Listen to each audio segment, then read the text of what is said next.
wabarakatuh dan salam sejahtera. Untuk kuliah kali ini, kita akan belajar satu lagi kaedah cara untuk mengira momen bagi rasuk dalam kategori statically indeterminate. Kaedah ini dinamakan sebagai kaedah agihan momen. Kaedah agihan momen ataupun dalam bahasa Inggerisnya moment distribution method. Dan kaedah ini ialah satu kaedah analisis faktor. Ia melibatkan penyelesaian secara penghampiran yang melibatkan satu proses pengulangan. Jadi ada dua kerja di sini yang dinyatakan. Satu ialah penyelesaian secara penghampiran dan satu lagi ialah proses pengulangan ataupun iterasi. Apa dia penyelesaian secara penghampiran, apa dia proses pengulangan, kita akan tengok nanti dalam contoh. Baik, untuk kaedah agihan momen ini, kita akan buat contoh satu. Perhatikan rasuk ini ada beberapa span AB, BC dan CD. Dan perhatikan nilai I yang diberikan tidak sama.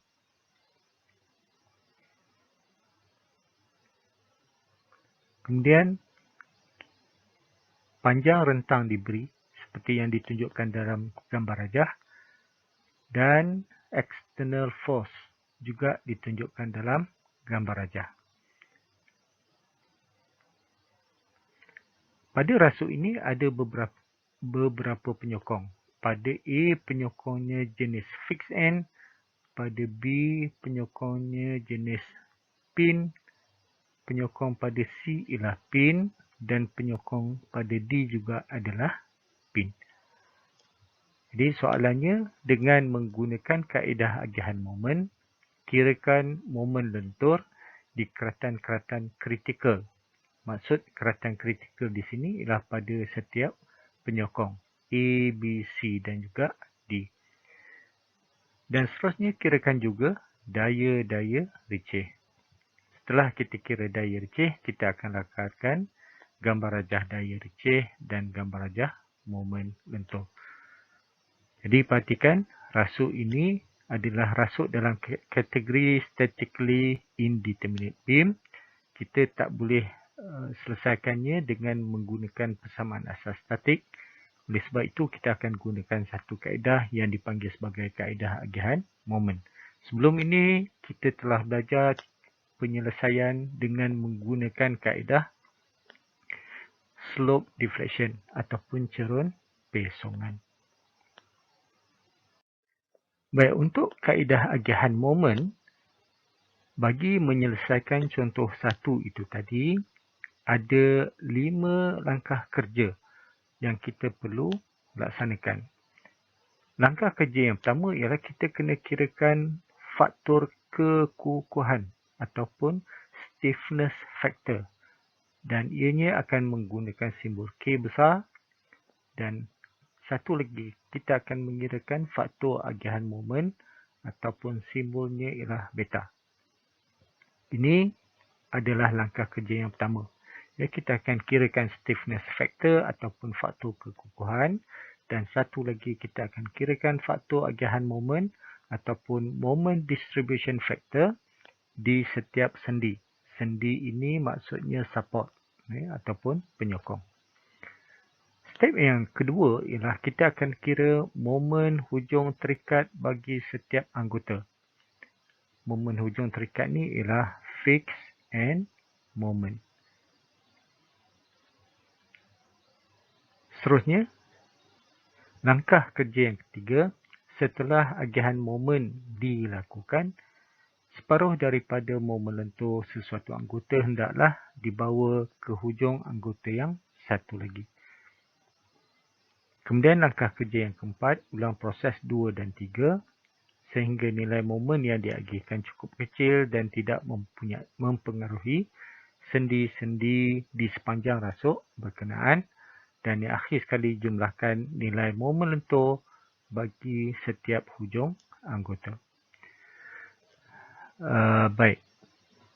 Ini adalah 5 langkah kerja yang perlu dilaksanakan dalam kaedah agihan momen. Jadi daripada contoh satu itu kita akan laksanakan satu per satu. Untuk momen hujung terikat, kita masih lagi menggunakan jadual yang sama yang kita telah guna pakai dalam topik 1 iaitu kaedah cerun besongan. Jadi formulanya masih sama dan kita masih mengguna pakai cara pengiraan momen hujung terikat. Baik, jalan penyelesaian. Step yang pertama kita akan kirakan faktor agihan momen ataupun moment distribution method, moment distribution factor ataupun simbolnya beta di setiap sendi. Sendi ada sendi A, B, C dan D dan ditunjukkan di sini. Kemudian pada kolom yang kedua di jadual di sini, perhatikan pada sendi A, ianya adalah anggota AB. Dia mempunyai anggota AB. Kemudian pada sendi B, dia ada dua anggota, iaitu BA dan juga BC. Kemudian pada sendi C, dia mempunyai dua anggota, iaitu CB dan CD.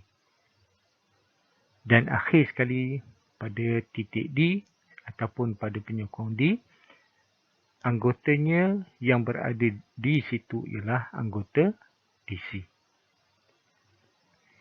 Seterusnya kita akan kirakan nilai K.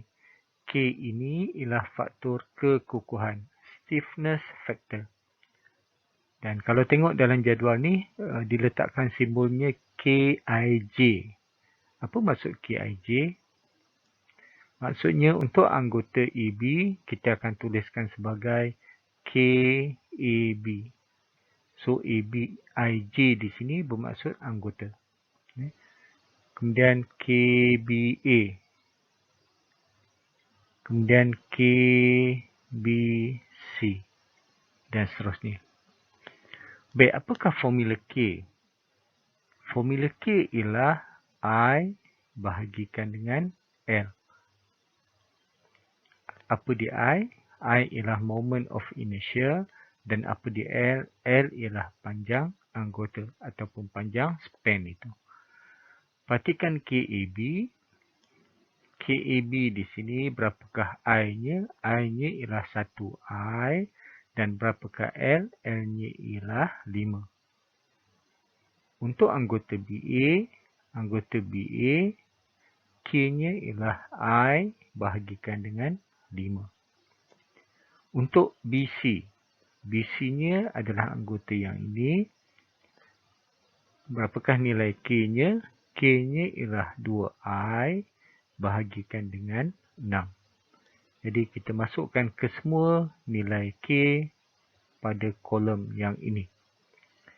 CB 2I bagi 6, CD 3I bagi 5, DC 3I bagi 5. Kolom yang seterusnya, kolom yang keempat, kita akan jumlahkan K tersebut. Pada penyokong A, anggota yang ada hanya satu saja, iaitu AB. Maka sigma K-nya akan diletakkan infinity. Kenapa infinity? Bagi penyokong jenis fixed end, maka sigma K-nya ataupun jumlah K-nya mesti infinity. Manakala untuk penyokong-penyokong yang lain seperti pin dekat D ni, perhatikan sigma K-nya adalah sama dengan nilai K. Baik. Pada sendi B, anggota yang berada pada titik B ialah anggota BA dan BC. BA dan juga BC.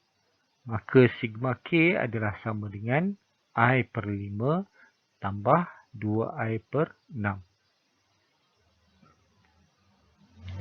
Jumlah K sama dengan I per 5 tambah 2I per 6. Dan kalau diselesaikan, kita akan dapat 8I bahagi 5. Manakala untuk sendi C, sigma K-nya adalah sama dengan 2I per 6 tambah 3I per 5. Bila dijumlahkan dapat 14I per 15. Dan ingat lagi sekali, bila mana sigma K-nya jadi infinity, bila mana sigma K-nya bukan infinity. Dan akhir sekali kita nak kirakan faktor agihan. Faktor agihan ataupun distribution factor, simbolnya ialah beta. Baik. Untuk fixed N, untuk penyokong jenis fixed N, faktor agihannya mesti kosong. Ini adalah untuk penyokong jenis fixed N. Untuk penyokong selain daripada fixed N, dia mestilah nilainya 1.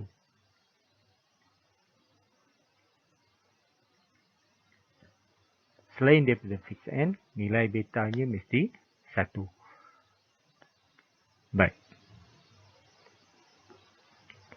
Faktor agihan beta. Formula untuk beta ialah K bahagi sigma K.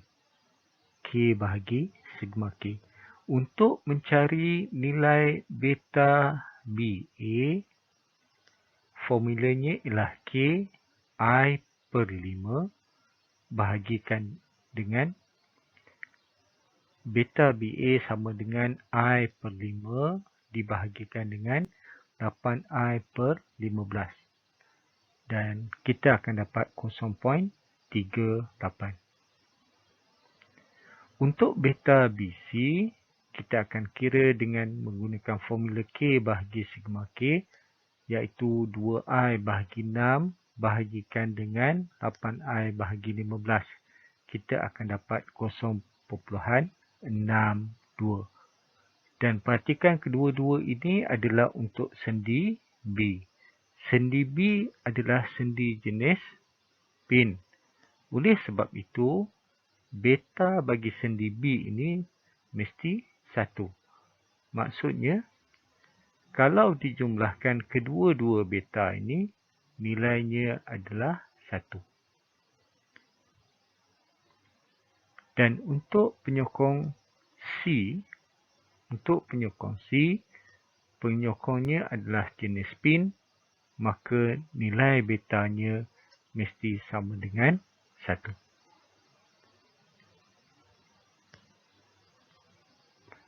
So, ini adalah cara kita mengira faktor agihan ataupun distribution factor. Baik, langkah yang kedua ialah kita hendak kira momen lentur hujung terikat. Dalam gambar rajah beam ini, kalau perhatikan kita ada 3 span. Span AB, span BC, span CD. Dan untuk setiap span ini, kita jadikan penyokong kiri dan kanannya sebagai fixed N. Kiri dan kanannya kita akan jadikan fixed N dan seterusnya kita akan kirakan momen lentur hujung terikat dengan menggunakan formula yang telah ditetapkan. Jadi dalam jadual ini ditunjukkan semua kiraan untuk momen lentur hujung terikat bagi anggota AB, BC dan juga CD.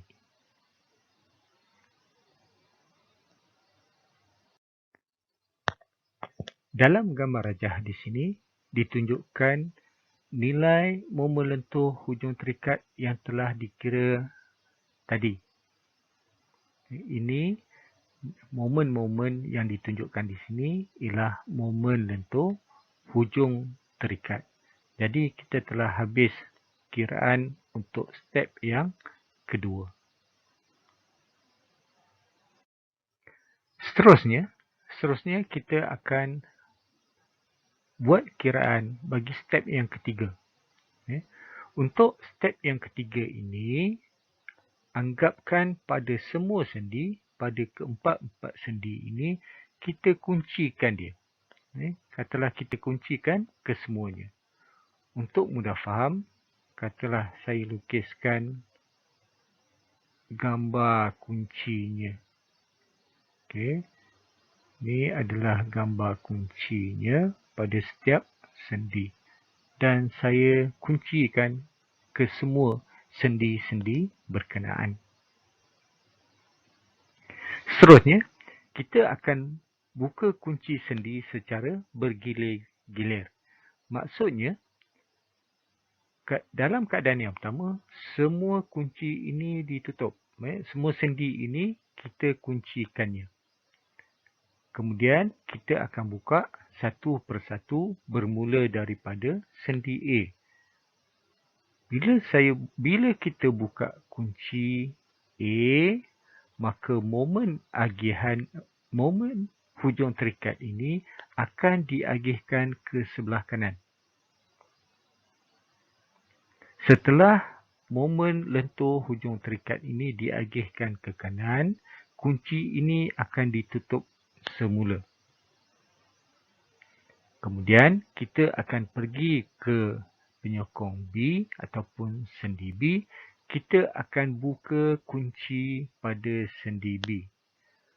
Apabila kita buka kunci pada sendi B,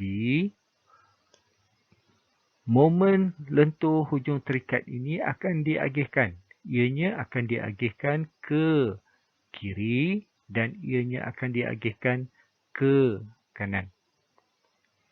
Setelah momen lentur hujung terikat itu diagihkan, kita kunci semula sendi B. Kemudian kita akan pergi ke sendi C dan kita akan buka kunci pada sendi C. Apabila kita buka kunci pada sendi C, momen lentur hujung terikat yang ada di sini akan diagihkan ke kiri dan juga ke kanan. Setelah momen lentur hujung terikat itu diagihkan, kita akan kunci sendi C. Dan seterusnya kita lakukan perkara yang sama pada sendi D. Baik, kita patah balik dalam step yang ketiga ini. Buka kunci sendi A. Sendi A ialah sendi terikat, maka ia tidak boleh dibenarkan berputar. Oleh itu, momen lentur hujung terikat tidak diagihkan. Jadi dekat sini kita kena fahamkan, iaitu apabila penyokongnya ialah penyokong jenis fixed end, momen lentur hujung terikat tidak diagihkan. Ini adalah syarat.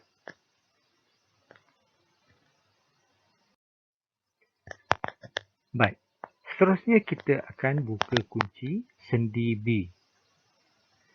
Bila kita buka kunci sendi B, perhatikan dekat sini ada dua momen lentur hujung terikat. Satu positif 31.25, satu lagi ialah negatif 45 kN. Kenapa negatif? Sebab dia lawan jam. Jadi perhatikan di sini ada lebihan momen. Berapakah lebihan momen itu? Lebihan momen itu ialah 31.25 tolak 45, iaitu negatif 13.75 kN. Kalau saya tunjukkan pada gambar rajah itu, lebihannya ialah lawan jam dan nilai lebihan itu adalah sebanyak 13.75 kN. Ianya lawan jam. Maka sendi B berputar pada arah pusingan lawan jam. Baik, ini tadi ialah lebihan momen. Jadi ada satu istilah di sini yang dipanggil sebagai lebihan momen. Sekarang kita tengok kerja seterusnya. Momen lentur yang teragih ke dalam BA adalah sama dengan negatif dalam kurungan negatif 13.75 darab 0.38 dapat 5.23 kN/meter. Ini dipanggil sebagai momen lentur teragih.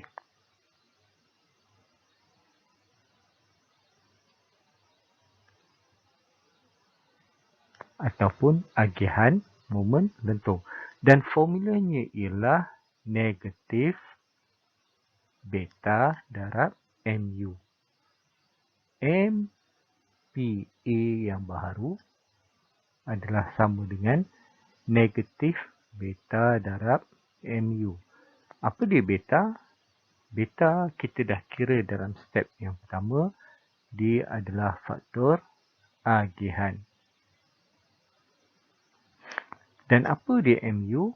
Mu ini ialah lebihan momen. Dan ingat dalam formula ni dia mesti ada negatif.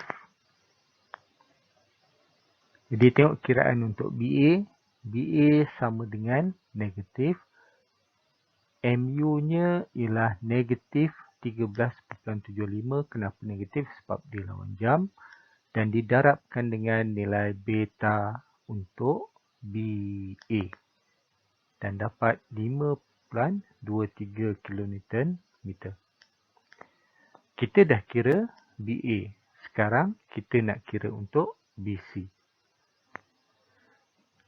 Untuk kiraan momen bagi BC, formula masih sama, negatif beta darab mu, iaitu negatif betanya ialah 0.62 dan darabkan dengan negatif 13.75. Dan kita akan dapat satu nilai momen lentur yang baharu, iaitu 8.53 kN/meter. Setelah kita kira MBA, setelah kita kira MBC pada penyokong B ini, maka seterusnya kita akan kunci semula sendi B. Kita kunci sendi B dan seterusnya kita akan pergi kepada sendi C. Baik. Pada sendi C, sekarang kita akan buka kuncinya.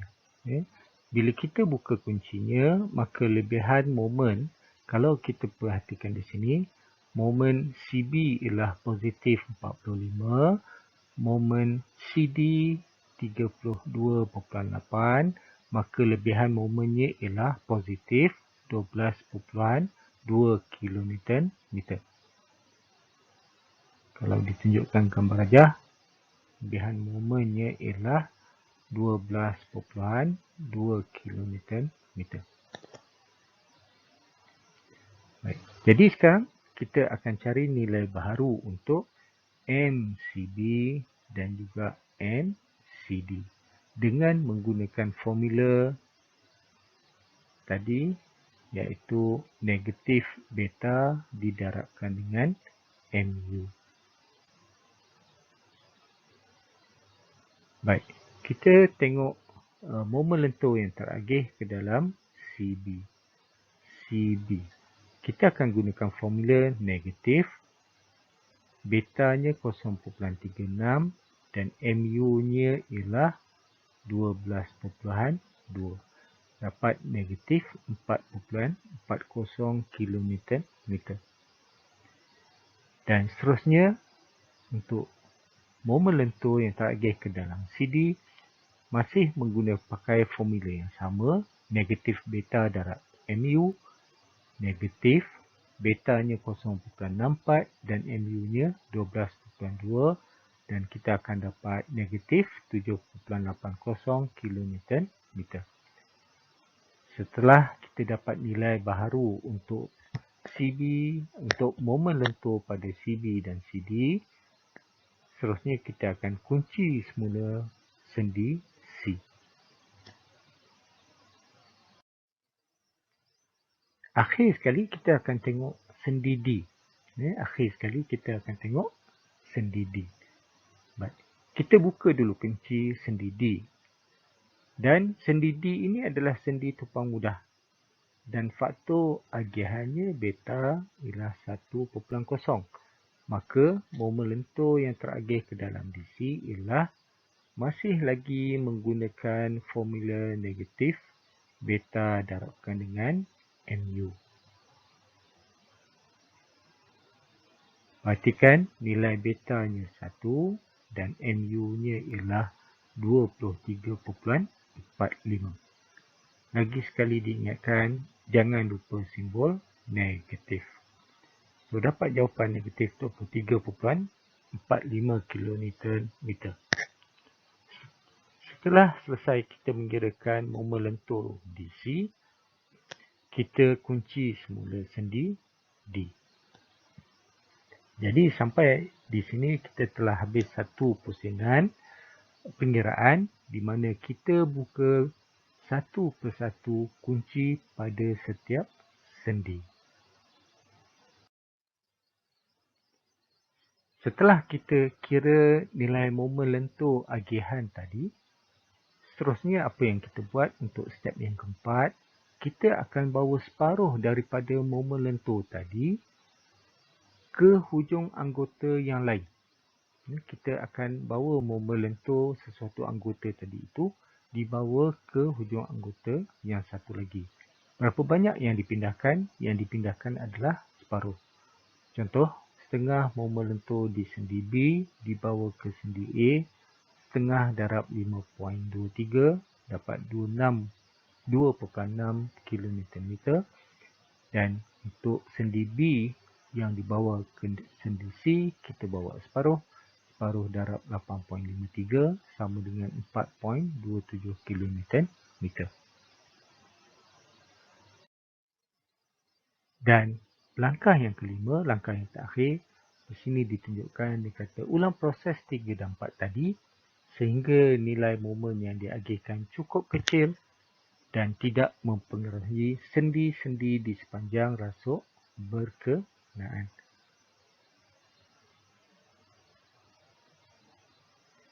Dalam slide yang kedua tadi, ada satu istilah yang dikatakan pengulangan ataupun iterasi. Dan ini yang dimaksudkan dengan iterasi, di mana proses pengiraan itu diulang-ulang. Ulang-ulang sehingga nilai momen yang diagihkan cukup kecil. Ini telah diterangkan pada slide yang kedua tadi. Untuk jalan kiraan bagi kaedah agihan momen, pada akhir sekali kita akan tunjuk dalam bentuk jadual. Kita akan tunjukkan dalam bentuk jadual. Di mana kalau perhatikan jadual ini, kita tunjukkan nilai anggota dahulu, anggota AB, BA, BC, CB, CD dan juga DC. Perhatikan di sini adalah untuk penyokong A, di sini untuk penyokong B, ini untuk penyokong C dan di sini untuk penyokong D. Kemudian kita akan tunjukkan ataupun kita akan tuliskan nilai beta. Beta ialah faktor agihan. Yang ini kita telah kira dalam langkah yang pertama dan kita copy paste masuk ke dalam jadual di sini. Kita telah kira semua nilai beta. Baris yang ketiga, ini ialah momen hujung terikat atau kita boleh gunakan simbol FEM. FEM ini kita telah kira dalam langkah kerja yang kedua dan kita copy paste masuk pada baris yang ini. Ini ialah nilai FEM. Dan untuk langkah kerja 3 dan keempat, kita tunjukkan pada baris-baris yang di bawah. Pada baris yang di bawah ini, perhatikan ini ialah momen agihan. Momen agihan ini kita dah kira dalam langkah kerja yang ketiga. Dan untuk momen bawah sebelah, kita dah kira dalam langkah kerja yang keempat. Untuk langkah kerja yang kelima, dia kata ulang. Ulang kerja mengira momen agihan dan momen bawah sebelah. Ulang kerja mengira momen agihan dan momen bawah sebelah dan seterusnya. Baik, kita tengok dulu kiraan untuk momen agihan. Kita dah kira tadi untuk AB momen agihannya kosong. Kemudian untuk BA dengan BC kita dah kira tadi dengan menggunakan formula negatif beta darab M MU. Begitu juga dengan momen agihan bagi CB dan CD, kita dah kira tadi dengan formula negatif beta darab MU. Begitu juga dengan momen agihan bagi DC. Seterusnya kita tengok momen bawah sebelah. Untuk momen bawah sebelah, dalam langkah yang keempat tadi dinyatakan ialah kita bawa separuh momen ke bahagian yang lain. Contoh, untuk momen AB di sini, kita bawa sebelah walaupun bawa berapa banyak pun dia akan jadi kosong. Untuk BA, kita akan bawa sebelah ke AB. Kita bawa separuh, dapat 2.62. Jadi kalau perhatikan, ianya proses kerja yang bersilang. Dan kita bawa hanya separuh. Perhatikan untuk BC, 8.53. Bawa sebelah, dapat 4.27. Dan negatif 4.40 bawah sebelah dapat negatif 2.20. Kita hanya bawa separuh. Begitu juga dengan CD dan juga DC. Kita hanya bawa separuh. Baik. Setelah kita kira momen bawah sebelah, kita akan kira lagi sekali momen agihan. Sebab dalam langkah kerja yang kelima, kita diminta untuk mengulang step langkah kerja 3 dan step langkah kerja keempat. Sehingga nilai-nilai momen itu adalah kecil. Sehingga setelah nilai momen agihan itu kecil. Kecil yang macam mana? Kalau boleh, kecilnya adalah kurang ataupun sama dengan 1. Dan paling baik ialah kurang ataupun sama dengan 0. Baik. Kita patah balik di sini untuk momen agihan. Lagi sekali, momen agihan di sini bagaimana ia dikira? Ia dikira dengan menggunakan formula negatif beta darab MU. Negatif beta darab MU.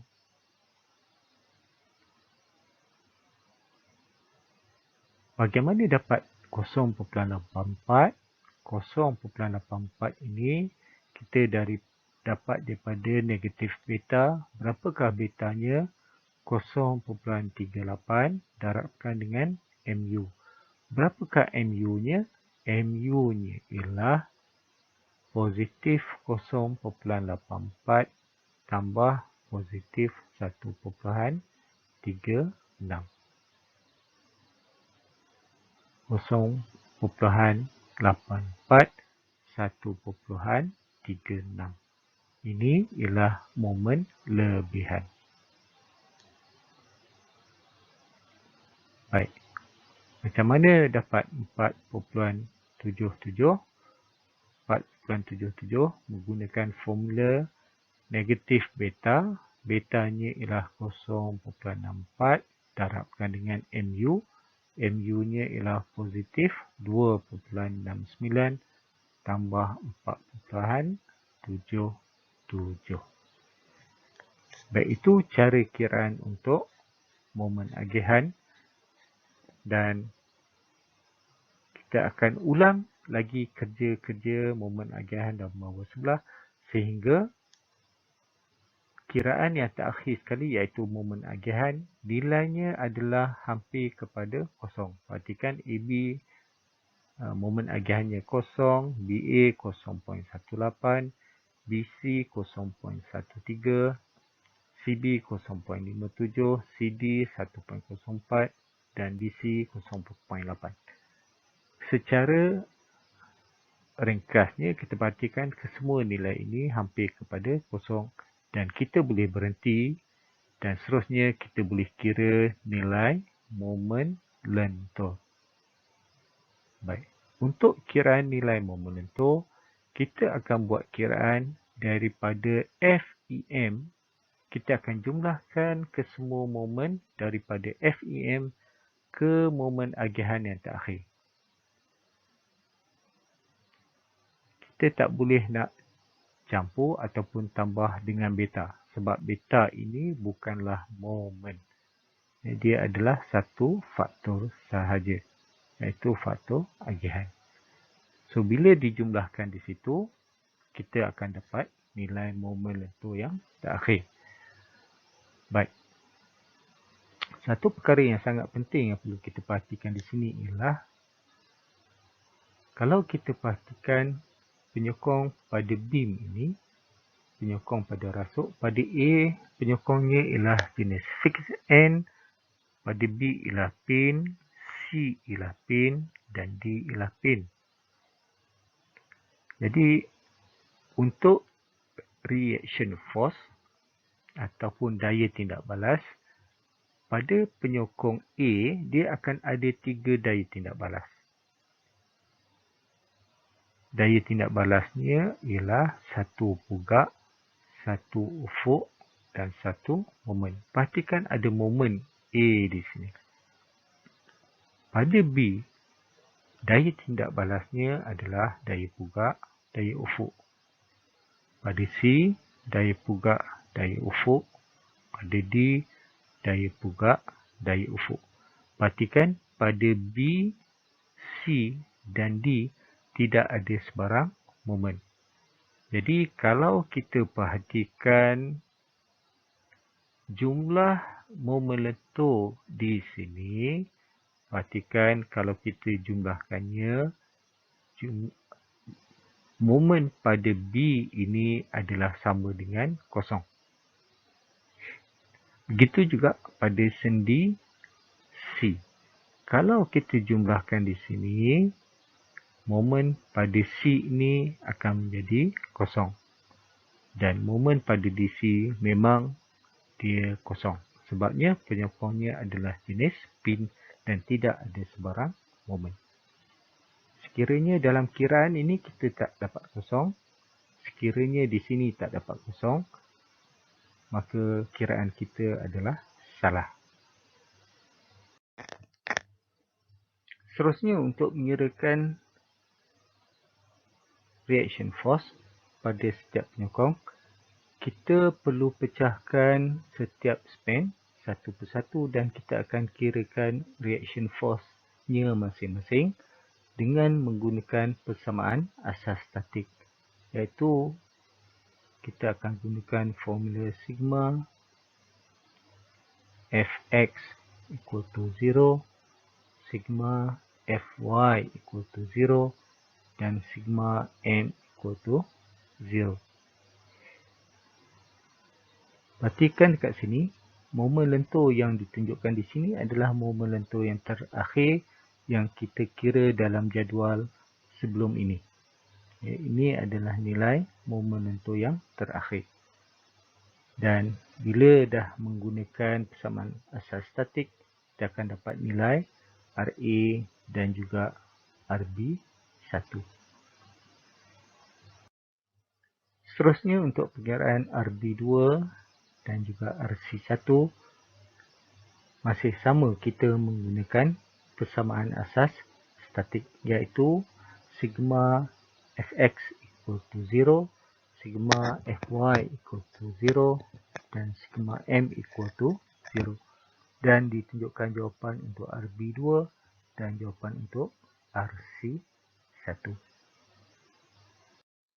Sama juga kes untuk span yang terakhir, iaitu span CD. Dan di sini jawapan untuk RC2 dan juga RD ditunjukkan di sini. Setelah kita kira reaction force pada semua penyokong, maka seterusnya kita boleh melukis gambar rajah daya receh ataupun shear force diagram dan juga gambar rajah moment lentur ataupun bending moment diagram. So itu saja contoh satu di mana langkah-langkah kerja telah ditunjukkan daripada kiraan moment lentur. Kemudian kita kirakan reaction force dan seterusnya kita melukis GDR dan juga GML.